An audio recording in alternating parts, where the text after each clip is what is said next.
नमस्कार, मैं हृदय धारवार। आप देख रहे हैं खबर भारत। आज हम बात करेंगे एंटी डंपिंग पॉलिसी को लेकर कि मध्य प्रदेश में भी एंटी डंपिंग पॉलिसी की मांग लगातार उठने लगी है। क्योंकि केरल में जिस तरीके से एंटीबायोटिक पॉलिसी लागू हुई थी, उसके बाद मध्य प्रदेश में लगातार इस बात को लेकर मंथन चिंतन लगातार चल रहा है। क्योंकि एंटीबायोटिक दवाओं का अधिक सेवन करने के बाद से जिस तरीके से प्रतिरोधक क्षमताएं कम होती हैं, उसको लेकर चिंता जाहिर भी की। WHO भी लगातार इस बात की मांग कर रहा है कि यह होना चाहिए। हम साथ जुड़े हुए हैं ललित जैन जी। ललित जी, बहुत स्वागत है आपका। Lalit ji chamber of commerce के अध्यक्ष भी हैं और केमिस्ट एसोसिएशन के भी अध्यक्ष हैं। ललित जी, जिस तरीके से लगातार मध्य प्रदेश में इस बात की मांग उठ रही है कि एंटी डंपिंग पॉलिसी लागू होनी चाहिए, आखिर क्यों ये मांग उठ रही है? नहीं, मांग उठने का बड़ा जेन्युइन रीज़न हैगा कि कंपनीज जब कोई माल देती हैं और उसकी लाइफ साइकिल या शेल्फ लाइफ जो है वो 1.5-2 साल की होती है, तो उसमें कितने एंटीबायोटिक के चेंजेस होते हैं, उसका मिसयूज़ भी ना हो और सही जगह पे सही एंटीबायोटिक पहुंचे। ये उसका पर्पस हैगा कि एंटी डंपिंग से कई चीज़ें अनावश्यक रूप से व्युत्पन्न होती हैं, जो एंटी डंपिंग नहीं होगी तो वो व्युत्पन्न नहीं होंगी।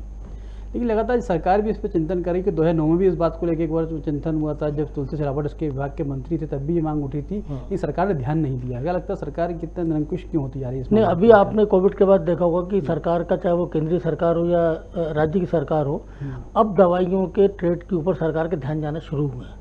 मोदी जी ने आपने देखा होगा कि जेनरिक मेडिसिन के ऊपर पूरा फोकस करना शुरू किया है। जेनरिक मेडिसिन आज ही नहीं आई, जेनरिक मेडिसिन पहले से चल रही हैं, लेकिन उसका ख्याल रखना और अब उस सेक्टर के ऊपर शासन का ध्यान जाना शुरू हुआ है। तो मैं समझता हूँ ये छोटी छोटी चीज़ें जो हैं या पॉलिसीज़ जो हैं अब बड़े क्रिस्टल क्लियर रूप में सामने आएंगी जनता के, और उसका जनता को लाभ भी मिलेगा।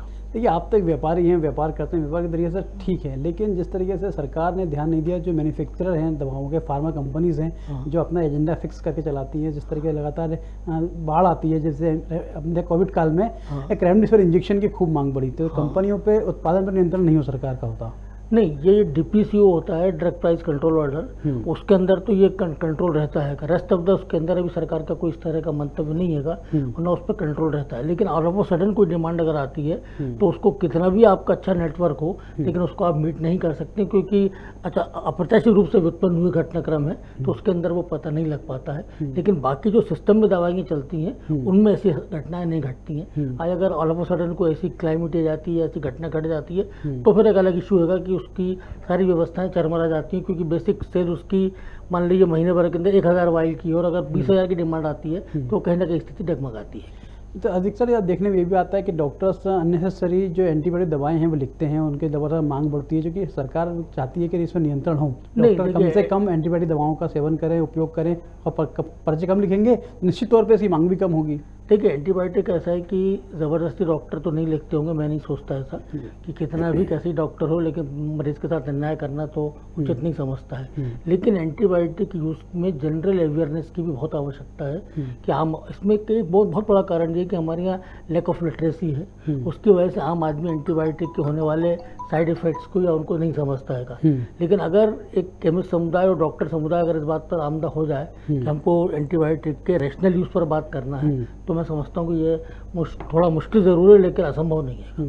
हाँ, WHO के जो महानिदेशक हैं डॉक्टर टेड्रोस ने भी इस बात पर चिंता जाहिर की। उन्होंने भी कहा था कि जो एंटीबायोटिक दवाओं का उपयोग लगातार होता है तो रेसिस्टेंस पावर कम होता है। देखिए, अभी आप विश्वास नहीं करेंगे कि नई कंपनीज ने नया एंटीबायोटिक लॉन्च करना ही बंद कर दिया है, क्योंकि रेजिस्टेंस पावर हो गई है। जब तक वो मार्केट में आती है उसका खर्चा इतना हो जाता है कि तब तक वो उसका रेजिस्टेंस खत्म हो जाता है। तो एंटीबायोटिक के केसेस के ऊपर अभी भी बहुत सी जगह ऐसी जहाँ पर प्राइमरी एंटीबायोटिक के ऊपर भी मरीज ठीक होता है। तो एंटीबायोटिक का यूज़ बेसिकली डॉक्टर्स को इसमें चिंतन करना चाहिए कि हम अनावश्यक ऐसा एंटीबायोटिक न लिखें जो उसकी डिफरेंट ऑर्गन्स को इफेक्ट करे या उसकी लाइफ से खेले। ललित जी, WHO का एक आंकड़ा था कि जिसमें ये कहा गया था कि लगभग 7 लाख व्यक्ति प्रति ईयर, मतलब हर साल मरते हैं एंटीबायोटिक दवाओं के हेवी डोज की वजह से, क्योंकि उनका जो माइक्रोबियल जो रेसिस्टेंस होता है वो लगातार कम होता है, जिसकी वजह से खतरा बढ़ता है। तो ये आने वाले समय में और भी बढ़ सकता है, लगभग 1 करोड़ तक संख्या पहुंचने का अनुमान भी WHO ने जाहिर किया है। जैसे अपन इम्यूनिटी की जब अपन बात करते हैं तो एंटीबायोटिक के निरंतर यूज से आदमी की बॉडी इम्यूनिटी रेजिस्टेंट हो जाती है, तो उसकी इम्यूनिटी ऑटोमेटिकली कम होती है। तो 7 लाख का जो आंकड़ा है बिल्कुल सही है। इस आंकड़े से ही ये चेतना शुरू हुई है कि हमको अगर इस दर को कम करना है तो सबसे पहले हमको उसका मूल कारण खोजना होगा कि हम उसको कहाँ से बचाव कर सकते हैं। और ये बिना सरकार के सहयोग के, जनता के सहयोग के, डॉक्टर के सहयोग के, पूरा इसका एक मतलब हर वर्ग को इसमें साथ देना पड़ेगा, तब जाकर चीज़ तैयार होगी। तो एंटीबायोटिक के डोज जो है इंसान के लिए भी ज़रूरी है, पशुओं के लिए भी ज़रूरी है। तो पशुओं को लेकर तमाम जो मध्य प्रदेश में 5 तरह के विभाग हैं, चाहे महिला बाल विकास हो, चाहे पशु चिकित्सालय विभाग हो, चाहे आपका NHM हो, तमाम जो कार्यालय के लोग हैं उन्होंने भी इस पर मंथन किया, चिंतन किया, बातचीत की है कि इसको कैसे कम किया जाए। क्योंकि टीबी की एक जानलेवा बीमारी है, टीबी के मरीजों पर इसका उपयोग लगातार हुआ, तो जब एंटीबायोटिक डोज हैवी दवाएं उनको दी गई तो उस पर असर होना कम हुआ। जैसे टीबी के मरीजों की जो लाइलाज बीमारी थी, अब उसका इलाज भी असंभव टाइप का होता जा रहा है। नहीं, असंभव तो नहीं हुआ है। उसमें जो मेजर प्रॉब्लम ये है कि लोग जैसे 3 महीने दवा ली और उनको लगता है हम अच्छे हो गए हैं तो दवा का छोड़ देते हैं। दवा का छोड़ना इसमें बहुत बड़ा घातक होता है। टीबी के मामले में उनको रेगुलर अगर 2 साल लेना है या 2.5 साल लेना है तो उनको रेगुलर लेना पड़ेगी। सरकार का मिशन है 2025 के अंदर हमको इसको समूल नष्ट करना है, इस बीमारी पे हमको विजय प्राप्त करना है। तो उस कंडीशन के अंदर अगर मरीज उसको ढंग से लेगा नहीं तो किसकी गलती है? अगर डॉक्टर ने कहा है कि आप सिगरेट मत पीजिएगा, बीड़ी मत पीजिए, जर्दा मत खाइएगा, तो उसमें दवा इतनी गुनाहगार तो नहीं है ना। अरे जी, एक विषय और सामने आया था, WHO ने कहा कि जब दवाएं अक्सर लेते हैं तो उसकी रेजिस्टेंस पावर कम हो जाती है, ये दवाओं का असर कम हो जाता है। नहीं, ये देखिए बॉडी का एक सिस्टम होता है। आज अगर पैदा हुआ बच्चा और उसको 3 महीने के बच्चों को आपने बड़ा एंटीबायोटिक दे दिया है तो निश्चित रूप से वो आगे आने वाले समय के अंदर उसकी बॉडी रेजिस्टेंस होगी और वो एंटीबायोटिक उस पर काम नहीं करेगा। और यही सबसे बड़ा कष्ट का कारण है कि हम कहाँ से चल रहे हैं। मरीज भी चाहता है कि मैं 1 दिन में ठीक हो जाऊँ, लेकिन प्रैक्टिकली संभव नहीं है। तो ये डॉक्टर्स का जो सिस्टम है कि एकदम हैवी एंटीबायोटिक देना, इसमें कहीं ना कहीं चेक लगना चाहिएगा और लगाना पड़ेगा। तो फार्मा इंडस्ट्री हो चाहे हेल्थ इंडस्ट्री, दोनों ही एक तरीके से प्रतिस्पर्धा के मार्केट में तेजी से आगे बढ़ रही है। प्रतिस्पर्धा के साथ ही चोरी दामन का साथ भी है ना साथ। इसके साथ साथ आप ये मान के चलिए कि एक सेक्टर के बिना दूसरे की सर्वाइवल नहीं है और उसके बिना उसकी सर्वाइवल नहीं है। लेकिन कहीं ना कहीं उसके अंदर प्रोफेशन को पीछे रखना पड़ेगा और लोगों की सेवा भाव से स्वास्थ्य का ध्यान रखते हुए काम करना पड़ेगा। तो मैं समझता हूँ चीज़ें ज़्यादा आसानी से प्लेटफॉर्म पर आएंगी और फ्लोर पर आएंगी। अलग मैं चाहता हूँ दर्शकों को ये बताएं कि जो आपने एंटी डंपिंग पॉलिसी की जो मांग को लगातार बढ़ा रहे हैं, आगे कर रहे हैं, आखिर इसका क्या इम्पैक्ट होंगे और सरकार क्यों लागू करे इसको? नहीं, लागू इसलिए करे कि अगर पूरी चेन जहाँ पर, जैसे मैंने आपको पहले कहा था, अगर पूरी चेन के अंदर अगर 2 साल का शेल्फ स्टॉक है, उसकी जगह 6 महीने का रहेगा तो कहीं ना कहीं उसको बेचने की जल्दी नहीं रहेगी और ये नहीं लगेगा कि इसको हमको निकालना है। तो अनावश्यक उसका यूज जब हम रोकना चाह रहे हैं तो हर ग्रास रूट पर हमको अटैक करना पड़ेगा, तब वो चीज़ कंट्रोल होगी। अच्छा, अक्सर देखा जाता है एक्सपायरी की बहुत समस्या होती है, क्योंकि जो केमिस्ट होते हैं जो दवाएं रखते हैं दुकानों पर, तो एक्सपायरी जब खत्म होती है तो उनको लॉस भी होता है इस मामले में। तो लॉस से बचने के लिए सरकार कम से कम इस और ध्यान देगी, मुझे लगता है बेहतर एक रास्ता सरकार निकाल सकती है। नहीं, इसमें मैं आपको एक चीज़ क्लियर कर दूँ कि जो अच्छे एस्टेब्लिश हाउसेज हैं वो एक्सपायरी करते हैंगे, उनका एक सिस्टम होता है, वो एक्सपायरी के लिए कभी मना नहीं करते। जो कुछ ऐसी कंपनी जो बहुत छोटे स्केल पर काम कर रही हैं उनकी मानस की बात तो मैं नहीं करता हूँ, लेकिन बड़ी कंपनीज जो है इसमें केमिस्ट का लॉस नहीं होता है। केमिस्ट की गलती कहाँ होती है? अगर स्ट्रिप नहीं काटना, उस पर एक्सपायरी नहीं दिख रही है, उस पर रेट नहीं दिख रहा है, तब कंपनी ऑपरेट करती हैं। नहीं तो एक्सपायरी सिस्टम हमारे यहाँ दवा के अंदर कम से कम कंपनीज करती हैं। और ऑनलाइन बिजनेस ज़रूर तकलीफ दी है लोगों को, ये बात मैं आपसे एक्स्ट्रा करना चाह रहा हूँ कि ऑनलाइन बिजनेस में जैसे नशे की दवाएं हैं वो ऑनलाइन बिजनेस से डायरेक्ट उसके घर पहुँच जाती हैं, इस पर चेक लगना चाहिएगा। शेड्यूल H1 की दवाइयाँ हैं वो डायरेक्ट पहुँच जाती हैं, इस पर अगर चेक लगेगा तो कम से कम वो जो सिस्टम जो चाह रहे हैं वो स्ट्रीमलाइन हो जाएगा। तो ललित जैन जी के साथ साथ हमारे साथ एक और दवा व्यवसायी हैं, वो साथ जुड़ चुके हैं, वीरेंद्र जैन जी। वीरेंद्र जी, बहुत बहुत स्वागत है आपका। नमस्कार। वीरेंद्र जी, बहुत स्वागत है। आवाज़ आ रही है, आपको सुन पा रहे हैं क्या? नमस्कार जी, पा रहा हूँ आपको क्या? जी, तो वीरेंद्र जी, बात चल रही है एंटी डंपिंग पॉलिसी को लेकर। तो मध्य प्रदेश में लगातार इस बात की मांग उठ रही है कि एंटी डंपिंग पॉलिसी लागू होनी चाहिए। आखिर क्या जरूरत है, क्यों होनी चाहिए? देखिए, वर्तमान परिवेश में अगर देखें और सेकंड लेयर जो कोविड थी, उस लेयर में दवा व्यवसायी को एक आवश्यकता महसूस हो रही है और बहुत ज्यादा आवश्यकता है अभी कि एंटी डंपिंग पॉलिसी सरकार को लाना चाहिए। क्योंकि इस पॉलिसी के तहत हम जो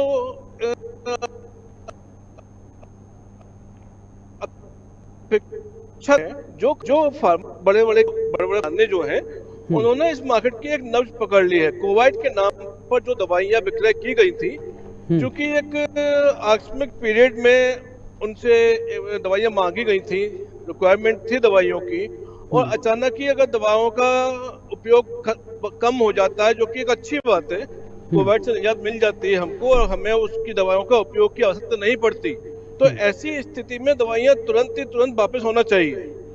चूंकि कंपनियों ने उसको एक अवसर के रूप में देखा और ये चाहा कि ऐसी अवस्था में डंपिंग कर दी जाए और उसे माल को वापस लेने के अधिकार। देखिए, अभी तक हमारे ट्रेड में एक बहुत अच्छी पॉलिसी थी, दवा का विक्रय होगा या वापस जाएगी, एक्सपायर होगी तो वापस जाएगी। लेकिन अभी जो इडमा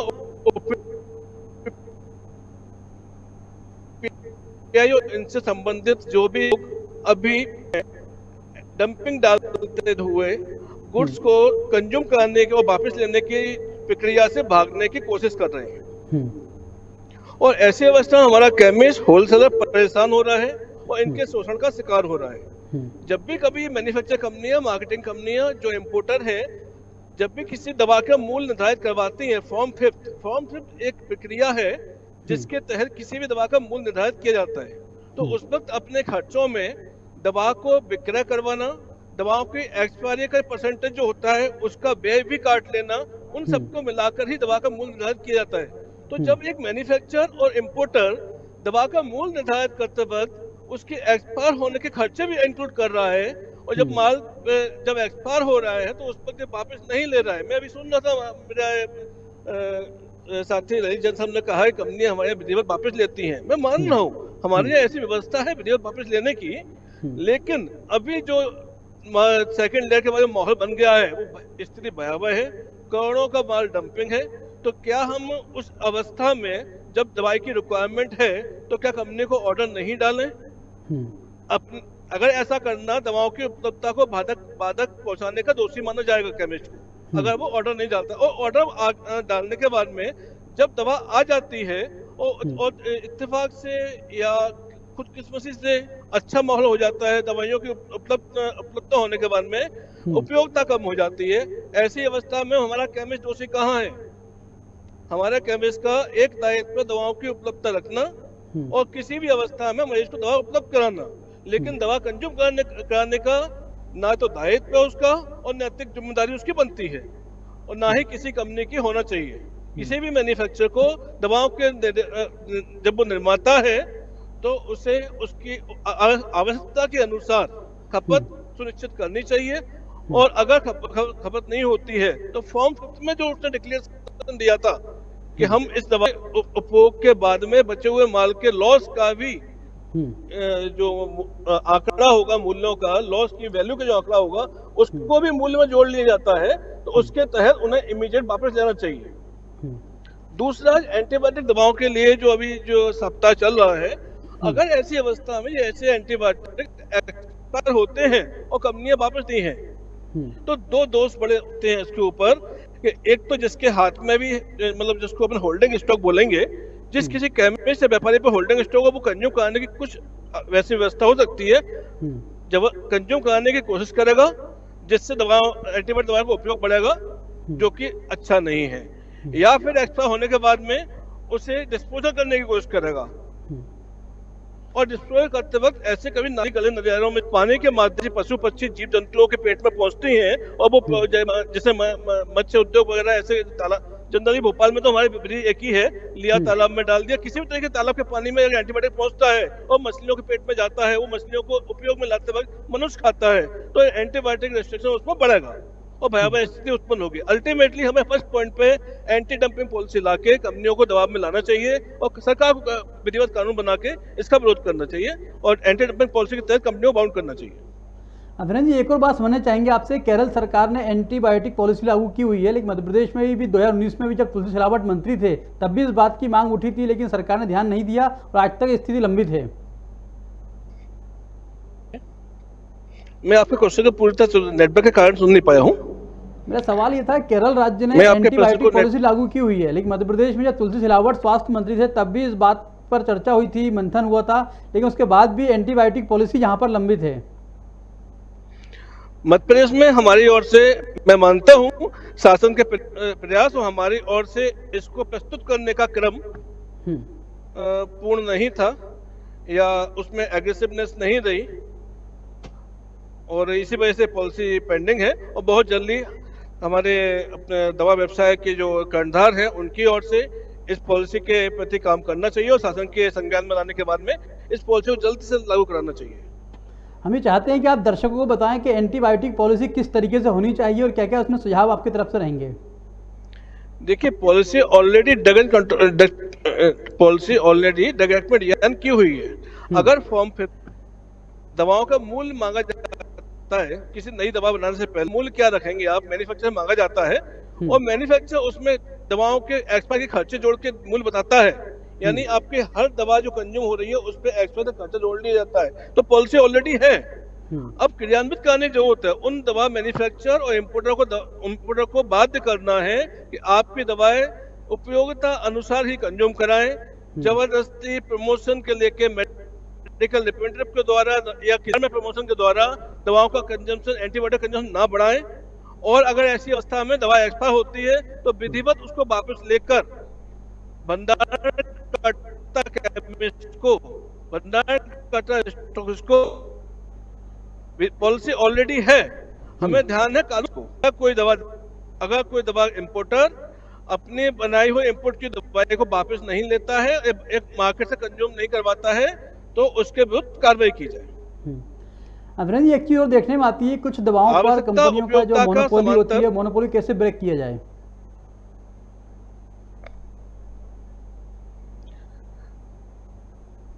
मैं अभिनंदन जी सुन पा रहे हैं आप मुझे? बताऊंगा, लेकिन आप तकनीकी कारण से आवाज नहीं पहुंच पा रही है। ललित जी, ये सवाल आपसे भी लूंगा मैं। कुछ दवाएं ऐसी होती हैं जिन पर कंपनी की मोनोपोली होती है, तो मोनोपोली के माध्यम से वह मनचाहा रेट रखती हैं, उन पर कोई नियंत्रण नहीं होता, जो भी हमें कोविड काल में ही देखा। कुछ ऐसी दवाएं थी जिन पर कंपनी सिर्फ मोनोपोली के माध्यम से ही बेची नहीं, अब मोनोपोली का मार्केट तो कंपैरेटिवली कम हो गया है। और जहाँ तक इसकी बात है कि ये ड्रग और कोई नहीं बनाता है, तो कभी कभी किसी प्रोडक्ट के ऊपर इतना इन्वेस्टमेंट होता है कि हर कंपनी उसको कर नहीं पाती है। और ये डिपेंड करता है गवर्नमेंट की लाइसेंसिंग पॉलिसी के ऊपर कि उस ड्रग के लिए उसने कितने लोगों को लाइसेंस दिया है, कितने लोगों को नहीं दिया है।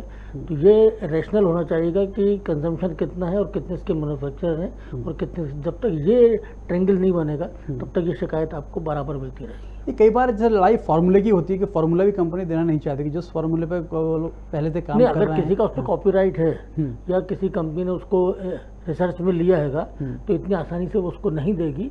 ये प्रोफेशनल सीक्रेसी बोल लो आप इसको, या ट्रेड का ढंग बोल लो, तो ये हो सकता हैगा। लेकिन ईमानदारी से खुले बाजार की अगर अपन बात करते हैं, तो जैसे जेनेरिक मेडिसिन जो आना शुरू हुई हैं, तो उसके अंदर पूरे मार्केट के अंदर आपको इजीली अवेलेबल बहुत कंपनी बना रही है, कोई दिक्कत वाली बात नहीं है। नहीं, आप भी लगातार इस बात की मांग भी कर रहे हैं सरकार से, आप भी इस बात को लगातार मंच से उठाते भी हैं कि सरकार इस बात पर ध्यान दे कि एंटीबायोटिक पॉलिसी बने, एंटी डंपिंग पॉलिसी बने, ताकि जो दवा विक्रेता हैं चाहे केमिस्ट हैं उनको भी कम से कम इसका लाभ मिले और जो ग्राहकों को भी सरल और सस्ती दवाएं मिल सकें। एंटी डंपिंग से तो मैं आपसे सहमत हूँ कि जो शेल्फ के अंदर मालिक अगर इसको प्रोफेशन से हट के थोड़ा देखें मैन्युफैक्चरर, तो ये चीज़ें ज़्यादा आसानी से हो सकती हैं। मैन्युफैक्चरर अगर सिर्फ अपने प्रॉफिट की बात नहीं सोचें कि हमने डंप कर दिया, हमारा पैसा कैश हो गया, बाद में उसका जो होगा देखेंगे, उससे बाहर निकलना पड़ेगा और उसका मिसयूज़ भी नहीं होगा। तो इसको अपन रैशनल यूज़ ऑफ एंटीबायोटिक बोलते हैं, वो ऑटोमेटिकली प्रचलन में आ जाएगा। नहीं, वीरेंद्र जी ने एक बात ये कही कि जो कंपनियां होती हैं वो अपना जो डंपिंग कॉस्ट होती है वो भी मेडिसिन के साथ जोड़कर लेती हैं, जिससे दवाई महंगी भी होती है और लोगों को भी इससे काफ़ी दिक्कत होती है। डंपिंग कॉस्ट तो ऑब्वियसली अगर वो 2 महीने की जगह उनको 6 महीने का माल देंगी तो अपना प्रॉफिट उसके अंदर बराबर करेंगे। तो अल्टीमेटली पिस्ता तो बीच में केमिस्ट्री है ना उसके अंदर। सरकार क्या करना चाहिए इस विषय में? सरकार को इसकी पॉलिसी लाना चाहिए। सरकार को पॉलिसी ला के मैन्युफैक्चरर्स को बाध्य करना चाहिए कि आपको इस ढंग से एंटीबायोटिक को मार्केट के अंदर मार्केटिंग के लिए भेजना है, तो कोई दिक्कत वाली बात नहीं। और क्या ऐसी बातें हैं जो आप दर्शकों को बताना चाहेंगे, सरकार तक पहुंचाना चाहेंगे? नहीं, सबसे पहली बात तो ये कि जनता को खुद को उसमें अवेयरनेस रखना पड़ेगी, उसको सतर्क होना पड़ेगा, जिसको अपन जागो ग्राहक जागो कहते हैं। तो ये जागो मरीज जागो वाला काम होगा, उसको देखना पड़ेगा। दूसरा ये है कि जब मार्केट के अंदर कोई चीज़ आती है तो भेड़ चाल से उसको यूज़ ना करें। कल से करके एक ऐड अखबार में किसी चीज़ का देख लिया तो उसको यूज़ करने चलेगा। एंटीबायोटिक, ये नया एंटीबायोटिक आए और उसकी क्लिनिकल ट्रायल हिंदुस्तान के अंदर होती है। तो इन सब चीज़ों पे, और ये जब तक लैक ऑफ अवेयरनेस रहेगी, ये तकलीफ हमको होती रहेगी। जिस दिन मतलब मरीज सतर्क हो जाएगा उस दिन काफ़ी आराम अपने आप आ जाएगा।